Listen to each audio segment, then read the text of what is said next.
Good morning, જય સિયારામ બધાયને। આ પાંદડી વાલોર છે પણ અમને આ ફોલતા નથી આવડતી એટલે ખાલી બી કાઢી લીધા ને અંગૂઠડી વાલોરના પાન ને બી હતા એ પણ નાખી દીધા એમાં।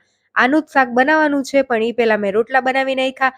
કામાક્ષી હજી સૂતી છે એટલે મેં કીધું ઘડીક રહીને શાક વઘારું, હમણાં સીટી નથી કરવી।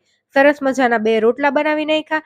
થોડીક વારમાં કામાક્ષી જાગી ગઈ હતી એટલે વાલોરના બીમાં રીંગણા બટેટા સુધારીને શાક વઘારી નાખ્યું। પછી નાસ્તાની ભાખરી બનાવી નાખીને ગરમ ગરમ ભાખરી લઈને મેં નાસ્તો કરી લીધો।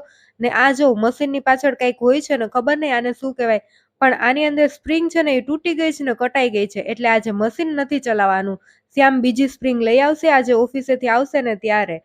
અત્યારે મેં જરૂરી હતા એ થોડાક કપડાં ધોઈ નાખ્યા, બીજા તો મશીન શરૂ થશે ને ત્યારે મશીનમાં જ ધોઈશ। મશીન હોય ને એટલે આળસ જ આવી જાય હાથે કપડાં ધોવાની। મેં થોડાક કપડાં ધોઈ નાખ્યા, ત્યાં કામાક્ષી મહેંદી કરી નાખી એના હાથમાં, ઈ પણ એની જાતે।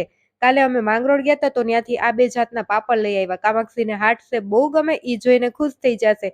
કેવા મસ્ત ફૂલા પાપડ। કામાક્ષીના હાથમાં પેલા એના કપડાના મેચિંગ કલરનું હાર્ટ આવી ગયું, એને બહુ ભાવ્યા આ પાપડ, મજા આવી ગઈ એને। પછી મેં પણ પાપડ ચાખ્યા તો થોડાક વધારે જ ખવાઈ ગયા તમારાથી, એટલે જમવામાં સ્કીપ કરી દીધા, ખાલી ખીચડી શાક ને રોટલી જ જમ્યું। બપોર પછી શ્યામ આવ્યા ઓફિસેથી તો મશીન માટે સવારે મેં કીધું તું ઈ સ્પ્રિંગ લઈ આવ્યા। એને પછી આવી રીતે ફિટ કરીને મશીનમાં લગાવી દીધું ને બોલ ટાઈટ કરી દીધા। પપ્પા ને હિતુભાઈ બે હેતવીને તેડવા ગયા છે, ઘરે અમે 4 જ જણા છીએ। ગામમાં થોડુંક કામ હતું એટલે અમે ગામમાં આવ્યા હતા ને સાંજ પડી ગઈ છે। વાતાવરણ જોવું કેટલું મસ્ત છે। શ્યામ પણ છે અમારી સાથે, પણ ઈ પકોડા લેવા ગયા છે। અમને કીધું થોડુંક હાલો તો હું આવી જાઉં।